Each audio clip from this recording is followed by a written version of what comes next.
साधु की पुत्री। गंगा नदी के किनारे एक साधु रहते थे। वे न केवल विद्वान थे बल्कि उनके पास जादुई शक्तियां भी थीं। एक दिन वे ध्यान में मग्न थे, तभी बाज की चोंच से एक चूहिया छूटकर उनके हाथों में आ गिरी। उसकी छोटी सी पूंछ व काली चमकीली आंखें थीं। उन्हें वह बहुत अच्छी लगी, पर घर ले जाने से पहले उन्होंने जादुई मंत्रों के प्रयोग से उसे एक लड़की में बदल दिया। वे उस लड़की को घर ले जाकर पत्नी से बोले, तुम हमेशा से संतान चाहती थी न, तो लो आज से यही हमारी पुत्री है, इसे पूरी देखभाल व स्नेह से पालो। साधु की पत्नी भी अपनी पुत्री को देख प्रसन्न हो उठी। वो उसे राजकुमारी की तरह पालने लगी। साल बीतते गए, नन्ही लड़की एक सुंदर युवती बन गई। जब वह 18 वर्ष की हुई तो साधु व उसकी पत्नी उसके लिए वर तलाशने लगे। साधु ने कहा, मेरी बिटिया का विवाह ऐसे व्यक्ति से होना चाहिए जो सबसे बड़ा हो। मेरे हिसाब से सूर्य ठीक रहेगा। पत्नी ने भी हामी भरी। उन्होंने जादुई मंत्रों के प्रयोग से सूर्य को नीचे बुला लिया। उन्होंने उसे अपनी पुत्री से विवाह करने को कहा, पर पुत्री ने पहले ही न कर दी।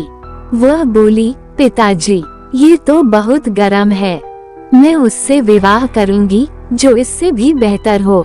साधु निराश हो गए। उन्होंने सूर्य से कहा कि वे ही कोई वर सुझाएं। सूर्य ने कहा, बादलों के देवता से बड़ा कौन होगा, उनमें तो मेरी किरणों को भी रोकने की शक्ति है। साधु ने बादलों को नीचे बुलाया व अपनी पुत्री से विवाह करने को कहा, पर इस बार फिर पुत्री ने मना कर दिया। वह बोली, ये तो कितना बदसूरत है, मैं इससे विवाह नहीं कर सकती। साधु ने बादल देवता से कहा कि वही कोई अच्छा वर सुझा दें। वे बोले, पवन देवता ठीक रहेंगे, वे तो मुझे भी अपने फूंक से उड़ा देते हैं। साधु ने पवन देवता को बुलाकर अपनी पुत्री से विवाह करने को कहा।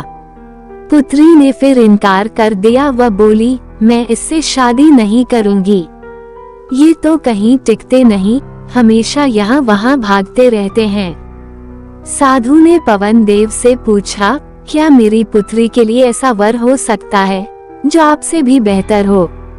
पवन देव ने कहा कि पर्वत देव मजबूत व ऊंचे हैं, वे मेरा भी रास्ता रोक देते हैं। साधु ने पर्वत देवता से कहा कि वो उसकी पुत्री से विवाह कर लें।